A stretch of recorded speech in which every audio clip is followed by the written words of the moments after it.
बिस्मिल्लाहिर्रहमानिर्रहीम। अस्सलाम वालेकुम डियर स्टूडेंट्स, मैं हूं आपका फिजिक्स टीचर आतिफ वकास और आज हम सेकंड चैप्टर स्टार्ट करेंगे, that is current electricity. Previous chapter में आप लोगों ने चार्जेस की रेस्ट के ऊपर जो प्रॉपर्टीज होती हैं वो अंडरस्टैंड की होंगी, जिसमें चार्जेस की प्रॉपर्टीज हैं, फिर कूलम्स लॉ है, फिर इलेक्ट्रिक फील्ड इंटेंसिटी है और उसके बाद आप लोगों ने गॉस लॉ डिराइव किया, उसको मुख्तलिफ एप्लीकेशन उसकी पढ़ी और फिर उसके बाद आप लोगों ने कैपेसिटर पढ़ा, कैपेसिटर की चार्जिंग डिस्चार्जिंग की है। यानी प्रीवियस चैप्टर में आप लोगों ने चार्जेस की वो प्रॉपर्टीज पढ़ी जो किसी चार्ज की रेस्ट के ऊपर होती हैं और उससे रिलेटेड सारी चीज़ें आप समझ गए होंगे। इस चैप्टर में हम चार्जेस की मोशन की बात करेंगे। तो करंट किसी भी चीज़ की फ्लो को कहते हैं। करंट इलेक्ट्रिसिटी का मतलब है चार्जेस की फ्लो। अब before going into details of electric charges in motion, हम सबसे पहले ये देखेंगे कि मुख्तलिफ मटीरियल्स के अंदर चार्जेस की मोशन किस तरह होती है। हम मुख्तलिफ मटीरियल्स की कैटेगरीज थोड़ा सा मैं आपको उसकी रिवीजन दूंगा। आप ऑलरेडी मुख्तलिफ मटीरियल्स के बारे में जानते हैं कि कुछ मटीरियल्स ऐसे होते हैं जिसके अंदर से इलेक्ट्रिक चार्ज फ्लो हो सकता है, जिनको कंडक्टर्स कहते हैं। कुछ ऐसे होते हैं जिसके अंदर से चार्ज फ्लो नहीं हो सकता, उनको इंसुलेटर्स कहते हैं। कुछ ऐसे भी मटेरियल्स होते हैं कि कभी उनके अंदर से चार्ज फ्लो हो सकता है, कभी नहीं हो सकता, उनको सेमीकंडक्टर्स कहते हैं। मैं यहाँ पर फोकस करूँगा मेटालिक कंडक्टर्स के ऊपर। तो किसी मेटल्स के अंदर क्या होता है ये आप ज़रा इस डायग्राम को देखें। मैंने यहाँ पर एक एल्यूमिनियम का एटम बनाया है और बड़ा सिंपल बनाया है। बोहर मॉडल आप लोग जानते हैं, तो इंतहाई सिंपल मॉडल है। एक अलग थलग एटम है जो अकेला है और उसके आसपास कोई दूसरा मटेरियल नहीं है। तो ये इस हालत में होगा। अगर एल्यूमिनियम का है तो इसके न्यूक्लियस के अंदर कितने प्रोटॉन्स होंगे? जाहिर है एल्यूमिनियम का अगर एटॉमिक नंबर 13 है तो उसके न्यूक्लियस के अंदर 13 प्रोटॉन्स होंगे। और आप प्रीवियस चैप्टर में पढ़ चुके हैं कि किसी भी प्रोटॉन के ऊपर चार्ज जो है that is E, and E is the elementary charge जिसका मैग्नीट्यूड हमारे पास 1.6 इंटू 10⁻⁻19 कूलम्स है। ठीक है, तो किसी भी मटेरियल के अंदर अगर आपने चार्ज देखना है तो इसका आप जानते हैं, चूंकि चार्ज क्वांटाइज्ड है तो Q is equal to NE के जरिए हम देखते हैं। N जो है कोई नंबर होगा और E जो है ये एलिमेंट्री चार्ज है। अब यहाँ पर देखें, न्यूक्लियस है तो न्यूक्लियस के अंदर N जो है नंबर ऑफ प्रोटॉन्स को शो करेगा। तो Q is equal to NE। तो N इसमें कितने प्रोटॉन्स हैं? अगर एल्यूमिनियम है तो उसके अंदर 13 प्रोटॉन्स हैं, इसलिए न्यूक्लियस का चार्ज जो है वो 13E है। लेकिन एट द सेम टाइम उसके अराउंड मुख्तलिफ ऑर्बिट्स के अंदर इलेक्ट्रॉन्स रिवॉल्व कर रहे होते हैं।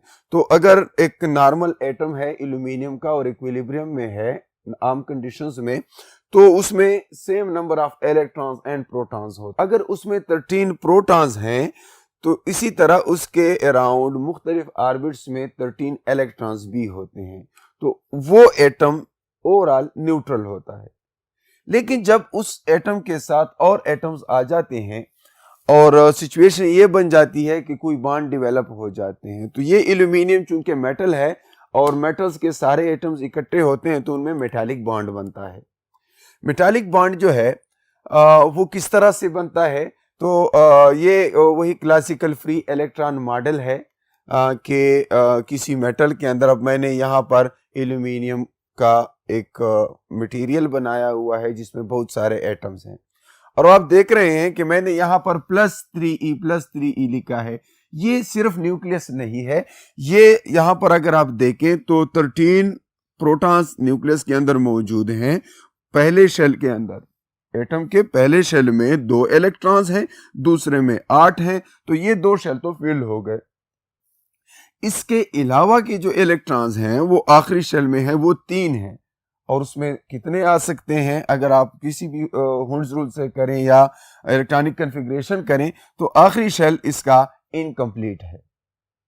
तो आखिरी शेल अगर इनकम्प्लीट है तो ये इलेक्ट्रॉन्स जो हैं जो आखिरी शेल में मौजूद हैं, इस केस में 3 हैं, एल्यूमिनियम के केस में। अगर आप कॉपर की बात करें तो उसमें 1 होता है। इस तरह मुख्तलिफ कंडक्टर्स के अंदर मुख्तलिफ नंबर ऑफ फ्री इलेक्ट्रॉन्स होते हैं पर एटम। तो यहाँ पर अगर आप देखें तो ये जो इलेक्ट्रॉन्स हैं आखिर वाले, ये इलेक्ट्रॉन्स इस एटम का हिस्सा तो है, लेकिन जब ये मुख्तलिफ एटम्स के साथ कम्बिनेशन में आ जाता है और मेटल का एक पीस बनाता है, तो वहां पर ये आखिर के 3 इलेक्ट्रॉन्स ये डोनेट कर देता है to the sea of electrons.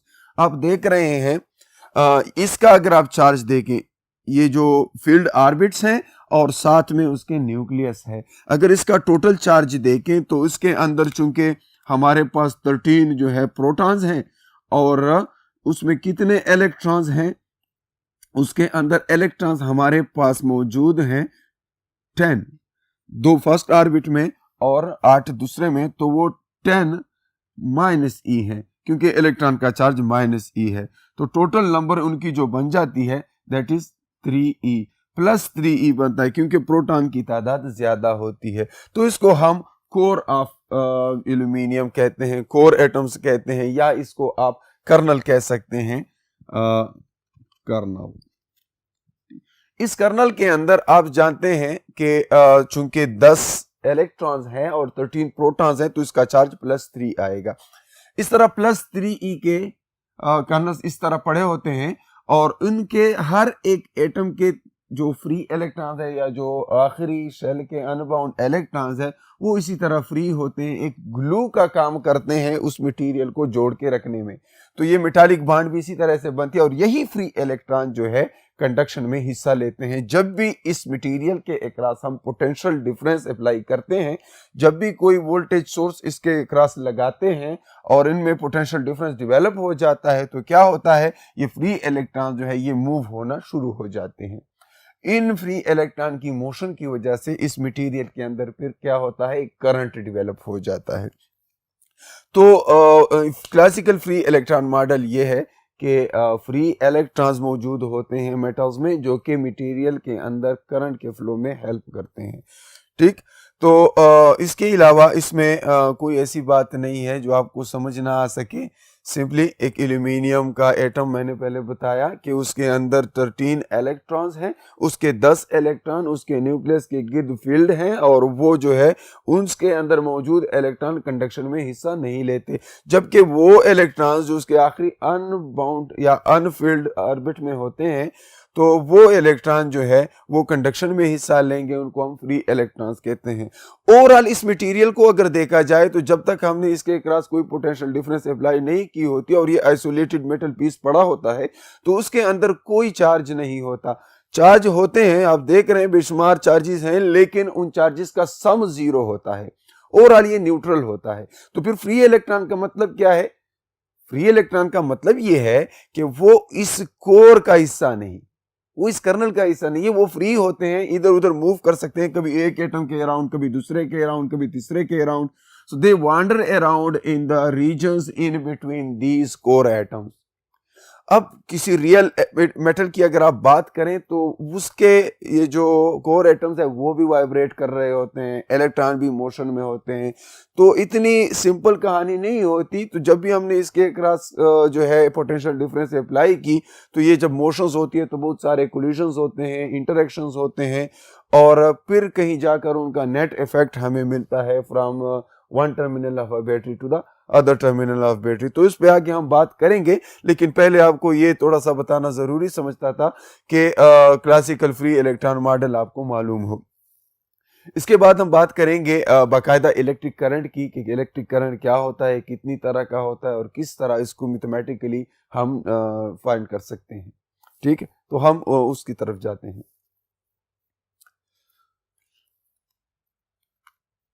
Electric current, तो इलेक्ट्रिक करंट डियर स्टूडेंट्स जैसे पहले बताया कि मुख्तलिफ मटीरियल्स के अंदर मुख्तलिफ होता है, लेकिन बुनियादी तौर पर इलेक्ट्रिक करंट की डिफिनीशन ये है कि it is the rate of flow of charges, यानी the rate of flow of charges is called current.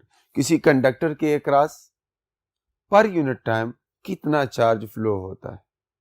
अब अगर मैं यहाँ पर कोई मेटालिक पीस बनाऊं, फॉर एग्जांपल ये कोई मेटालिक पीस है, एक वायर है सिलेंड्रिकल, और इसके अंदर मैं कोई क्रॉस सेक्शन बना लेता हूं, इसका एक ये, और मैं देखता हूं कि जब इसके अक्रॉस हम पोटेंशियल डिफरेंस अप्लाई कर लेते हैं, जब इस साइड पर और इस साइड पर, यानी उसके दोनों अक्रॉस पोटेंशियल का फर्क होगा, तो चार्जेस मूव करेंगी। अब ये चार्जेस की मोशन जो है, अगर मैं देखूं तो इस क्रॉस सेक्शन के अक्रॉस पर सेकंड कितना चार्ज पास होता है, यानी पर सेकंड किसी क्रॉस सेक्शन ऑफ वायर के क्रॉस कितना चार्ज पास हो जाता है, उसको हम कहते हैं इलेक्ट्रिक करंट। फिर इलेक्ट्रिक करंट दो तरह से हो सकता है, एक एवरेज करंट है, अगर एक वायर है किसी टाइम तक हमने उसके क्रॉस पोटेंशियल डिफरेंस डेवलप की है और हम चाहते हैं कि ये मालूम करें कि इसमें करंट कितना है, तो एवरेज करंट कैसे मालूम करेंगे? सबसे पहले हम टाइम नोट करेंगे कि कितने टाइम तक ये सर्किट में मतलब है करंट मौजूद है, और फिर ये देखेंगे कि कितने इलेक्ट्रॉन्स या कितना फ्री चार्ज जो है इस क्रॉस सेक्शन से पर सेकंड पास हुआ है। तो total charge passed divided by total time, इससे हम क्या कर सकते हैं? एवरेज करंट मालूम कर सकते हैं। फिर ये भी आप कर सकते हैं कि कभी आपको इंस्टेंटेनियस करंट मालूम करना है, यानी at any instant of time जो है करंट क्या होगा, तो ऐसे केस में हम क्या करते हैं? टाइम इंटरवल बहुत स्मॉल बना लेते हैं।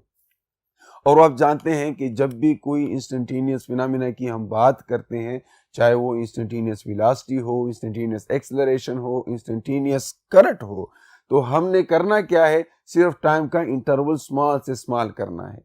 अब इंस्टेंट को कभी भी हम कैच नहीं कर सकते, instant of time can never be equal to zero, obviously it always takes some time, so interval जो है वो होगा लेकिन बहुत स्मॉल होगा, तो इसलिए मैंने यहां पे लिखा है delta T approach to zero. फिर करंट्स कई तरह के हो सकते हैं। कन्वेंशनल करंट जिसको हम कहते हैं, वो किसी सर्किट के अंदर मौजूद करंट है जो पॉजिटिव टर्मिनल से नेगेटिव टर्मिनल की तरफ जाता है। अभी मैंने आपको फ्री इलेक्ट्रॉन मॉडल में ये बात बताई है कि किसी कंडक्टर के अंदर चार्ज जो है वो बिकॉज ऑफ इलेक्ट्रॉन्स होता है, और इलेक्ट्रॉन्स हमेशा क्या होते हैं? वो नेगेटिवली चार्ज हैं, और अगर उनकी वजह से उनकी मोशन की वजह से ये करंट है, तो ऑब्वियसली करंट तो हमेशा नेगेटिव से पॉजिटिव होगा। लेकिन कन्वेंशन ये है कि आप जब भी सर्किट बनाते हैं, करंट को पॉजिटिव टर्मिनल से नेगेटिव टर्मिनल की तरफ लेंगे, और उससे कोई फर्क नहीं पड़ने वाला, क्योंकि हमारा फिजिक्स के अंदर ज्यादातर ताल्लुक होता है एनर्जी के साथ या सर्किट्स में पावर के साथ।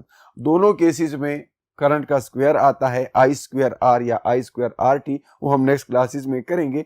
तो उसकी वजह से हमारे लिए करंट की डायरेक्शन इतनी अहम नहीं है, ये पॉजिटिव है या नेगेटिव है, इसका इफेक्ट सेम रहता है। लेकिन ये बात याद रहे कि कन्वेंशनली हम जब भी सर्किट बनाते हैं, करंट की डायरेक्शन पॉजिटिव टर्मिनल से नेगेटिव टर्मिनल तक लेते हैं। और ये इनिशियली ये कन्वेंशन इस तरह पड़ा था कि पहले वो ये समझते थे कि पॉजिटिव जो है वो हायर पोटेंशियल पे है, नेगेटिव लोअर पोटेंशियल पर है, और ये ऑलरेडी हमारे पास ऑलरेडी ये एनालॉजी मौजूद थी क्लासिकली, जो मैकेनिक्स में हम करते हैं कि अगर हायर पोटेंशियल एनर्जी है, एक पॉइंट पर लोअर पोटेंशियल एनर्जी है, तो हायर पोटेंशियल एनर्जी से लोअर पोटेंशियल एनर्जी की तरफ खुद ब खुद मूवमेंट होती है मटेरियल्स की। तो यही कुछ यहाँ पर भी होगा, लेकिन कन्वेंशन इसलिए ये वाली डेवलप हो गई है कि पॉजिटिव चूंकि हायर पोटेंशियल पे है, नेगेटिव लोअर पे है, तो चार्जेस पॉजिटिव से नेगेटिव जाते हैं। हालांकि रियलिटी ये है कि मेटल के अंदर चूंकि इलेक्ट्रॉन्स फ्री होते हैं, और इलेक्ट्रॉन अगर फ्री है तो उसने जाना है पॉजिटिव टर्मिनल की बजाय नेगेटिव टर्मिनल से, और ये नेगेटिव से पॉजिटिव जाएगा, तो करंट एक्चुअली इलेक्ट्रॉनिक करंट जो होता है वो नेगेटिव टर्मिनल से पॉजिटिव टर्मिनल की तरफ होता है। जबकि कन्वेंशनली हम चूंकि उसको पॉजिटिव से नेगेटिव मानते हैं, इसलिए हम सर्किट में हमेशा पॉजिटिव टर्मिनल से इसको नेगेटिव टर्मिनल की तरफ लेंगे। फिर आयोनिक करंट हो सकता है। इलेक्ट्रॉनिक करंट आप समझ गए हैं कि ये नेगेटिव से पॉजिटिव है। आयोनिक करंट जो है ये दोनों वजह हो सकता है, पॉजिटिव से भी हो सकता है, नेगेटिव से भी हो सकता है। पॉजिटिव से किस तरह होता है, एक बैटरी है, बैटरी के अंदर हम मुख्तलिफ केमिकल्स रख सकते हैं। लेट सपोज उसके अंदर कोई केमिकल है और उस केमिकल को आयोनाइज कर देते हैं, तो उसके आयंस जो है कुछ पॉजिटिव आयंस होंगे, कुछ नेगेटिव आयन होंगे। तो पॉजिटिव आयंस और नेगेटिव आयंस मुख्तलिफ डायरेक्शंस में मूवमेंट करेंगे। तो बैटरीज के अंदर की जो करंट होती है या इस तरह लिक्विड्स में हमारे पास जो करंट होगी, that may be because of both positive and negative ions. जब कोई भी आयोनाइज्ड हमारे पास मटेरियल है, मोस्टली लिक्विड या गैसियस फॉर्म में हो सकता है, तो उसमें मूवमेंट दोनों की हो सकती है, पॉजिटिव चार्जेस की भी और नेगेटिव चार्जेस की। गैसियस स्टेट में अगर कोई कंडक्टर है तो उसमें यह होता है कि पॉजिटिव जो है न्यूक्लियस का जो न्यूक्लियर रीजन है उसकी मूवमेंट भी हो सकती है और इलेक्ट्रॉन्स भी हो सकते हैं। तो गैसेस में पॉजिटिव आयंस और इलेक्ट्रॉन दोनों की वजह से करंट हो सकती है। इलेक्ट्रिक करंट्स के फिर हम यूनिट्स अगर देखें तो इसका यूनिट है एम्पियर। एम्पियर एक साइंटिस्ट है और उसके नाम से ये यूनिट है। अगर आप कंप्लीट लिखेंगे तो ए स्मॉल लिखेंगे ताकि ये कंफ्यूजन ना हो कि हम साइंटिस्ट की बात कर रहे हैं या इस यूनिट की बात कर रहे हैं। और इसका सिंबल जो है कैपिटल ए है। 1 एम्पियर अगर इस फार्मूले से देखें तो चूंकि ऊपर जो है हमारे पास करंट है I that is equal to delta Q divide by delta T. अब ऊपर जो है चार्ज है, चार्ज का यूनिट कूलम है और टाइम जो है सेकेंड है। तो अगर 1 कूलम चार्ज किसी कंडक्टर के क्रॉस सेक्शन से 1 सेकेंड में ट्रांसफर होता है, यानी किसी cross section of a conductor से 1 सेकेंड में 1 कूलम चार्ज जो है वो पास होता है, तो हम कहते हैं कि इस सर्किट के अंदर 1 एम्पियर करंट मौजूद है। अब करंट स्टेडी भी हो सकता है और नॉन यूनिफॉर्म भी हो सकता है। तो स्टेडी करंट का मतलब ये होता है कि उसका मैग्नीट्यूड और उसकी जो है उसका मैग्नीट्यूड कांस्टेंट रहता है। डायरेक्शन की जहां तक बात है तो दो तरह के करंट्स और भी हमारे पास मुमकिन है, एक अल्टरनेटिंग करंट होता है और एक डायरेक्ट करंट। तो अल्टरनेटिंग करंट का मैग्नीट्यूड और डायरेक्शन दोनों चेंज होते रहते हैं ओवर द टाइम। एक नॉन यूनिफॉर्म करंट फिर ये हो सकता है कि ये ग्राफ कोई जिगजैग ग्राफ हो, यानी अगर ऐसे है फिर दरमियान में ऐसे हो जाता है, ठीक है। तो ये इस तरह का करंट अगर हमारे पास है तो वो नॉन यूनिफॉर्म होगा। दूसरा जो है डीसी है, हमारे पास एक ही डायरेक्शन में होता है। डीसी के सोर्सेज हमारे पास जिस तरह सेल है, कोई भी बैटरी है, तो उसका चूंकि टर्मिनल्स फिक्स होते हैं पॉजिटिव और नेगेटिव, तो उसके अंदर जो करंट है वह डायरेक्ट करंट होती है। फिर ये भी है करंट की अगर आप देखें तो ये इक्वेशन ऑफ कंटिन्यूटी को ओबे करता है। अगर किसी वायर का क्रॉस सेक्शन डिफरेंट है, एक साइड पे जो है वो वायर उसका क्रॉस सेक्शन ज्यादा है और दूसरे साइड पर उसका क्रॉस सेक्शन कम है, तो करंट एक जैसा उसमें से पास होगा, क्योंकि law of conservation of charge जो है दैट इज वैलिड, यानी चार्ज की कंजर्वेशन वैलिड है। लेकिन अगर कोई कंडक्टर इस तरह है, फॉर एग्जांपल एक साइड से उसका क्रॉस सेक्शन कम है लेकिन आगे जाकर उसका क्रॉस सेक्शन बढ़ जाए, इस तरह हो, ठीक है, तो यहां पर जो चार्ज है आई और यहां पर जो चार्ज है यानी करंट, वो तकरीबन एक ही होगा। बल्कि तकरीबन की वजह अगर आप देखें, जितना करंट इधर उतना ही करंट इधर होगा। That is because law of conservation of charge is valid. You can not violate law of conservation of charge. हाँ, जब ये इस स्मॉलर क्रॉस सेक्शन से पास होगा तो उसकी स्पीड ज्यादा होगी, ड्रिफ्ट वेलोसिटी ज्यादा होगी, जिसको हम आगे पढ़ेंगे। चार्जेस की स्पीड बढ़ेगी और जब ये लार्जर क्रॉस सेक्शन से पास होगा तो उसकी स्पीड कुछ कम होगी, ठीक है। तो ये है कि करंट सेम होगा, क्रॉस सेक्शन जैसी भी हो जाए करंट उसके क्रॉस सेम होगा। और फिर सेमीकंडक्टर्स के अंदर करंट जो है, क्योंकि मैंने बताया कि सेमीकंडक्टर्स जो हैं वो कभी कंडक्ट करते हैं कभी नहीं करते, तो उसके क्रॉस जब भी हम देखें तो current because of both positive holes and negatively charge electrons की वजह से होता है। सेमीकंडक्टर जो है वो इस तरह का मटेरियल होता है कि इसके अंदर फ्री इलेक्ट्रॉन्स जो है बहुत कम होते हैं, और मामूली सा जब टेम्परेचर इसका बढ़ता है तो उसके इलेक्ट्रॉन्स बहुत सारे फ्री हो जाते हैं, कंडक्शन के लिए अवेलेबल हो जाते हैं, आयन इलेक्ट्रॉन पेयर्स बन जाते हैं, और उसमें ये है कि पॉजिटिव होल्स बन जाते हैं और इलेक्ट्रॉन्स आ जाते हैं जब भी उसका टेम्परेचर बढ़ता है। तो कंडक्शन बैंड में कुछ न कुछ पॉपुलेशन आ जाती है इलेक्ट्रॉन्स की या पॉजिटिवली होल चार्ज्ड होल्स की, तो उसकी वजह से कंडक्शन होती है। तो सेमीकंडक्टर्स में दोनों की वजह से हो सकती है, negatively charge electrons and positively charge holes. Hole जो है वो इलेक्ट्रॉन की डिफिशिएंसी होती है, ये आगे आप सॉलिड स्टेट फिजिक्स के चैप्टर में आप पढ़ेंगे। फिर इस तरह इलेक्ट्रॉन एक चार्ज पार्टिकल, और चार्ज पार्टिकल जब भी मूव करता है उसको हम करंट कहते हैं। तो किसी एटम के अंदर भी इलेक्ट्रॉन जो है वो मोशन में होता है।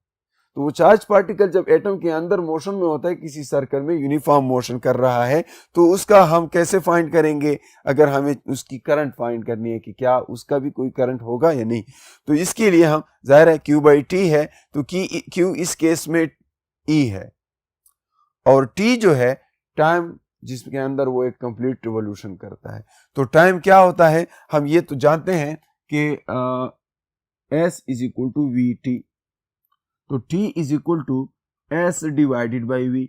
S डिस्टेंस है, तो इस केस में डिस्टेंस जो है वो पूरा सरकमफ्रेंस होगा 2πr, और V उसकी वेलोसिटी होगी।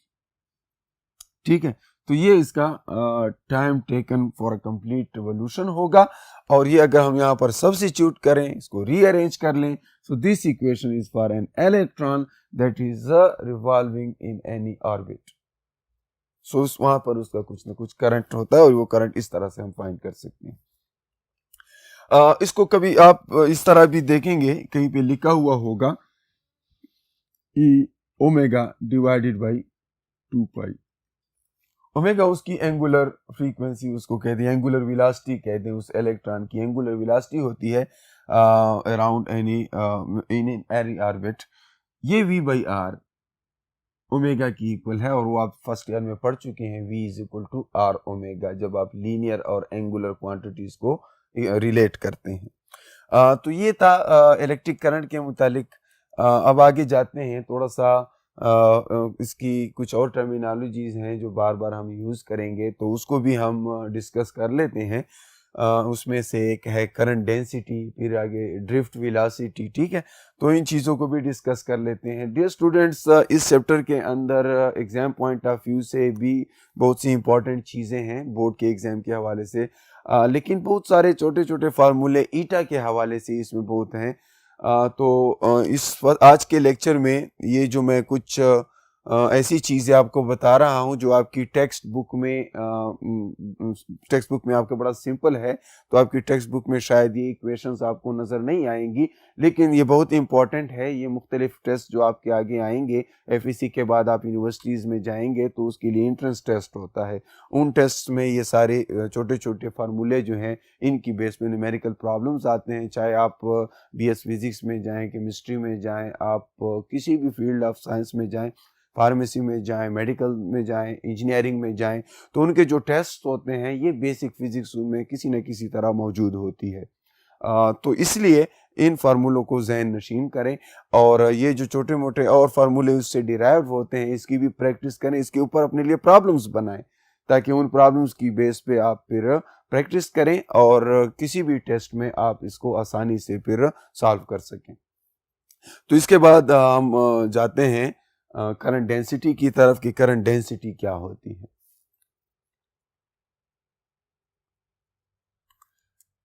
करंट डेंसिटी जो है उसका फार्मूला मैथमेटिकल आप देखें तो it's a current per unit area. Current density एक वेक्टर है, इसका फार्मूला जो है it's a current divided by area, और ये अक्सर करंट इलेक्ट्रिसिटी में ये टर्म बार बार यूज होती है। करंट इटसेल्फ जो है वो वेक्टर नहीं है, लेकिन करंट डेंसिटी जो है वो एक वेक्टर क्वांटिटी है। हायर क्लासेस में आप जाएंगे तो आप ये देख लेंगे कि इसको हम जे डॉट ए लिखते हैं करंट को, इट्स अ स्केलर प्रोडक्ट, फिर इसको हम समेशन ले लेते हैं और द इंटायर एरिया। अगर आप करंट डेंसिटी का समेशन लेते हैं तो इससे आपके पास करंट मिल जाएगा। बहरहाल ये एक टर्मिनोलॉजीज है जो आपको मालूम होनी चाहिए। इसका यूनिट है एम्पियर पर मीटर स्क्वायर। कभी कभी ईटा में क्वेश्चन आ जाता है या वाइवा में एग्जामिनर पूछ लेता है। So current itself is not a vector quantity. Yes, current density is a vector quantity and it is current per unit area. Drift velocity जो है ये अब एक इंतहाई इम्पोर्टेंट चीज़ है जो आपको मालूम हो। ड्रिफ्ट वेलोसिटी उस वेलोसिटी को कहते हैं, ये एक एवरेज वेलोसिटी है। और किसी कंडक्टर के अंदर जैसे हमने बात की है कि बहुत सारे फ्री इलेक्ट्रॉन्स होते हैं और कोर एटम्स भी होते हैं और वो सब मोशन में होते हैं। वो कोर एटम जो है वो वाइब्रेट कर रहे होते हैं, पूरा लैटिस वाइब्रेट कर रहा होता है, वो लैटिस वाइब्रेशंस कहते हैं।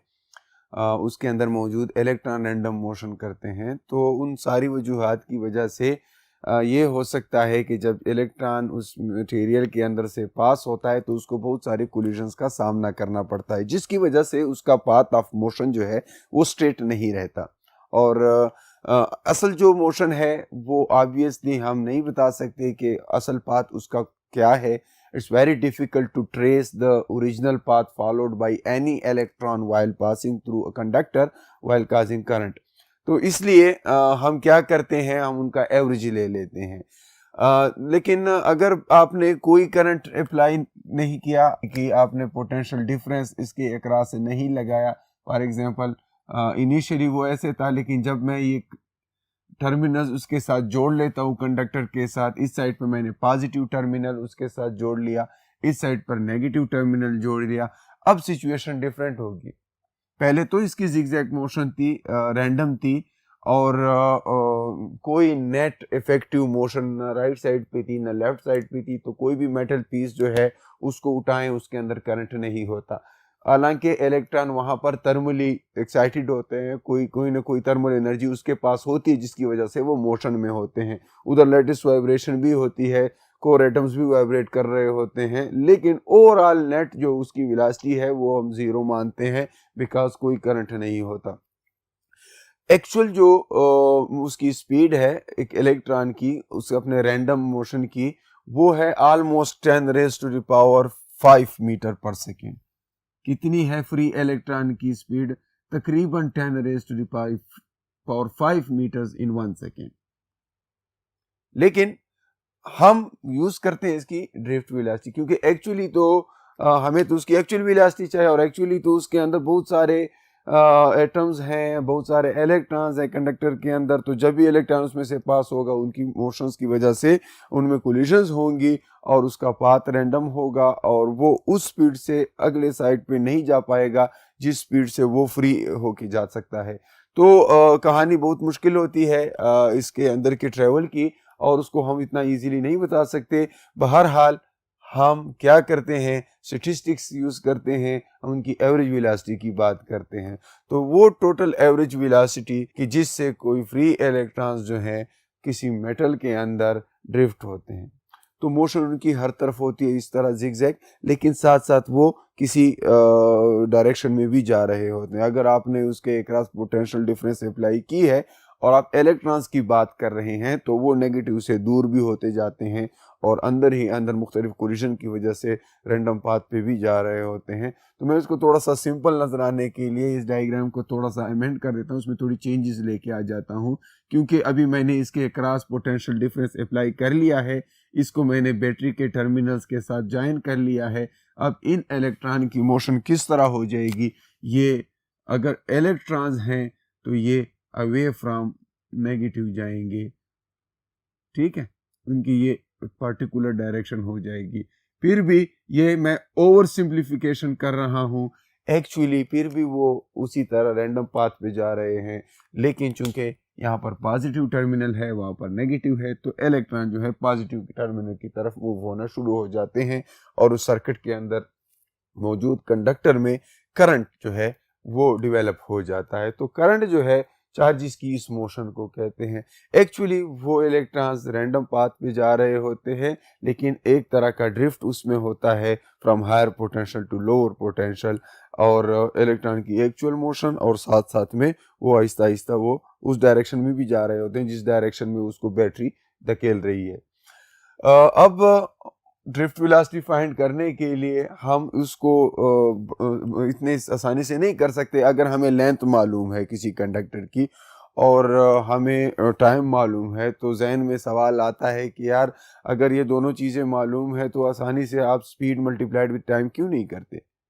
Why we don't measure the time taken by an electron in passing from one side to other side by merely taking the length over time? वो इसलिए हम नहीं कर सकते कि एक्चुअल मोशन इस तरह नहीं होती कि ये स्ट्रेट पाथ पे जा रहा है, तो उससे L/T से सीधा हमारे पास आंसर नहीं आएगा। हमने ये देखना है कि वो किस तरह से जिगजैग पाथ पे जा रहा है।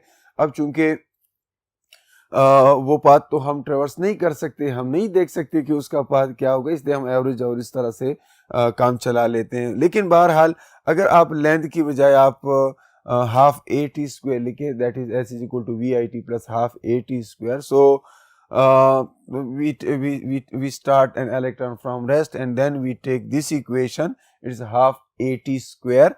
So at square में a जो है that is acceleration of that electron or any charged particle जिसकी हम कंडक्शन की बात कर रहे हैं।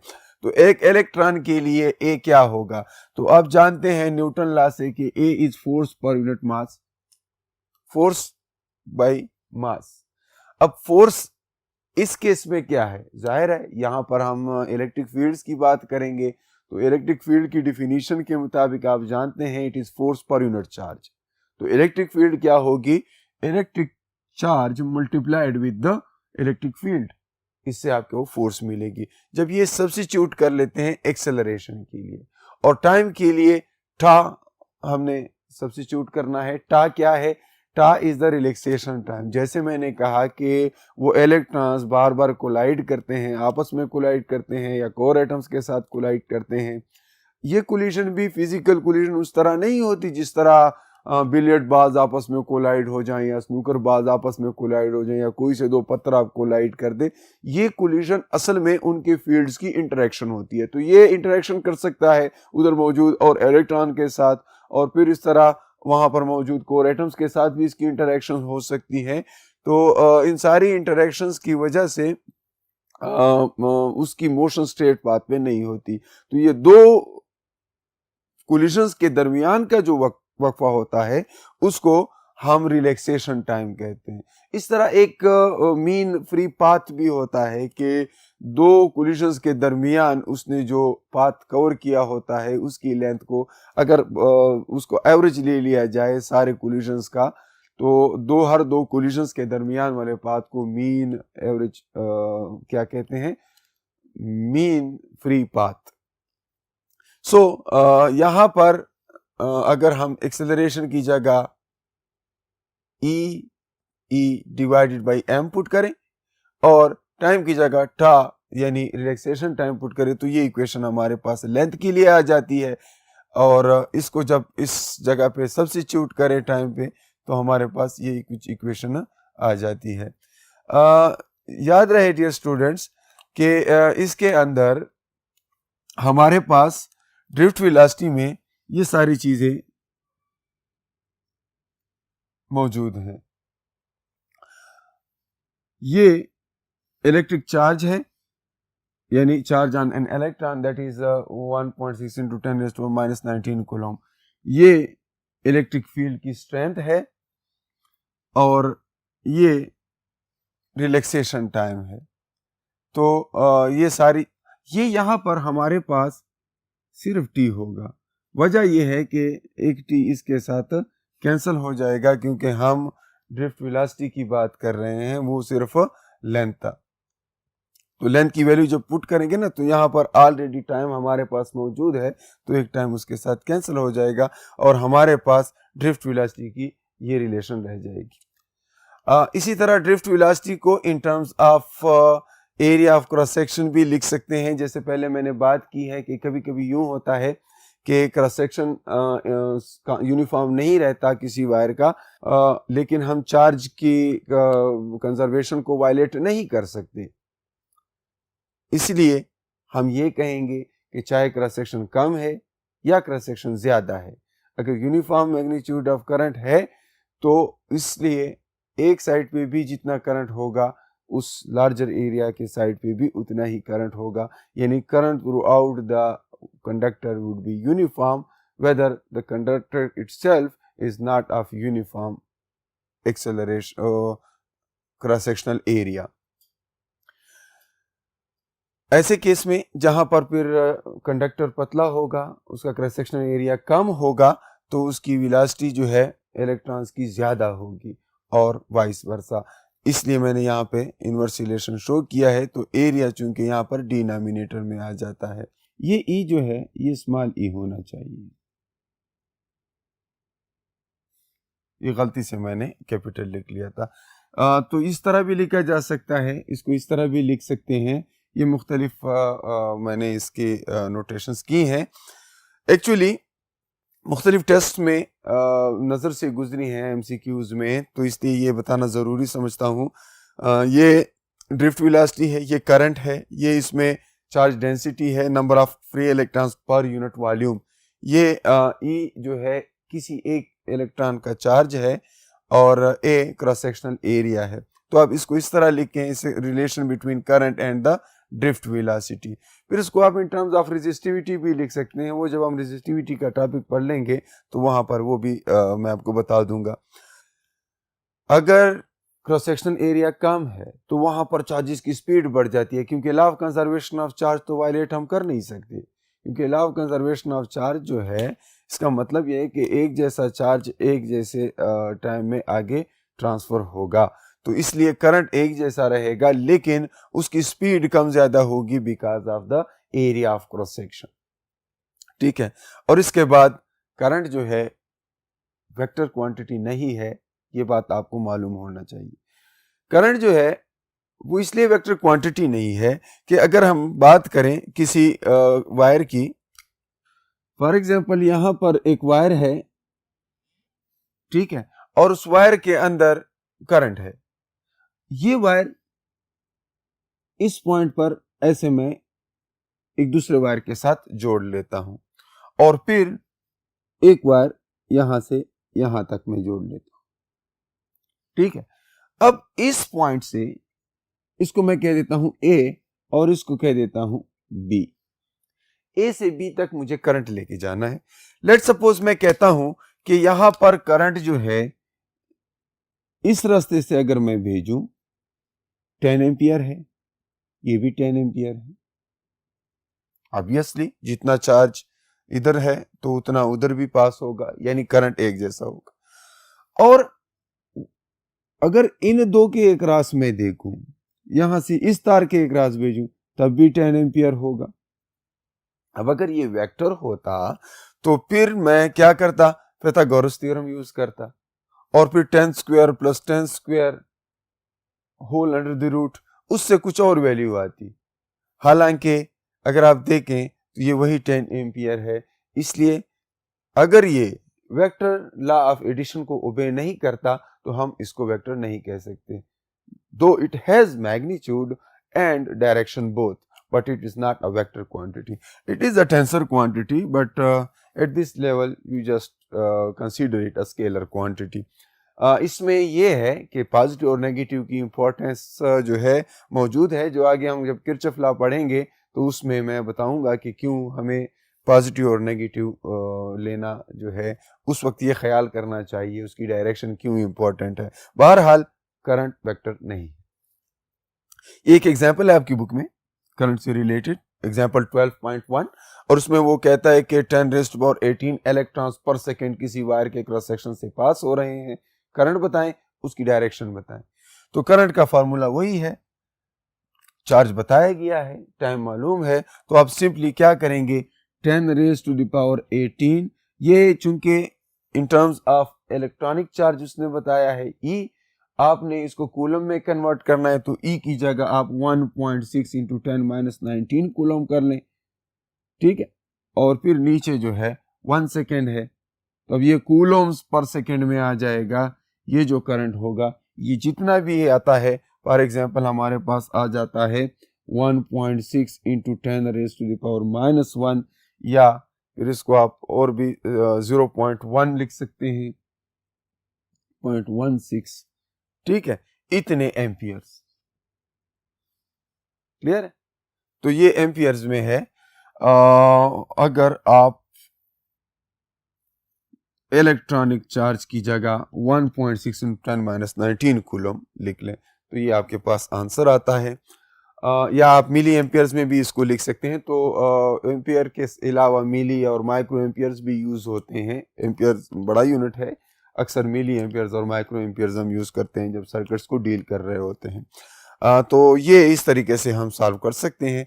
फिर कभी कभी इस तरह क्वेश्चन आ जाता है कि किसी सर्किट के अंदर इतना चार्ज फ्लो हो रहा है इतने टाइम तक, तो उसमें से कितने इलेक्ट्रॉन पास हो गए होंगे, तो इसी इक्वेशन को आप रीअरेंज कर सकते हैं। यानी आप ये फार्मूला याद रखें, I is equal to NE divided by T, ठीक है। और नेक्स्ट लेक्चर में इंशाल्लाह हम ओहम लॉ पढ़ लेंगे, तो वहां पर इस इक्वेशन को मजीद भी थोड़ा चेंज किया जा सकता है, I की जगह V/R भी लिखा जा सकता है। तो ये डिफरेंट केसेस में आपको डिफरेंट डेटा दिया गया होता है, लेकिन अगर आपको करंट मालूम करनी है, इलेक्ट्रॉन्स मालूम है, उनकी तादाद मालूम है और टाइम मालूम है, तो आप करंट मालूम कर सकते हैं जैसे यहाँ पर है। इसके अलावा अगर आपको करंट मालूम है और टाइम मालूम है तो आप इलेक्ट्रॉन्स भी बता सकते हैं कि कितने इलेक्ट्रॉन पर सेकेंड उसमें से पास हो रहे हैं, ठीक है। तो इस तरीके से हम ये फार्मूला यूज़ कर सकते हैं। तो उम्मीद है आपको आज के इस टॉपिक की समझ आ गई होगी। नेक्स्ट क्लास में इंशाल्लाह हम ओहम लॉ की बात करेंगे और इसी कॉन्सेप्ट्स को, इन्हीं कॉन्सेप्ट्स को अपने साथ आगे कंटिन्यू करेंगे। तब तक के लिए अपना बहुत सारा ख्याल रखिए। अल्लाह हाफिज़।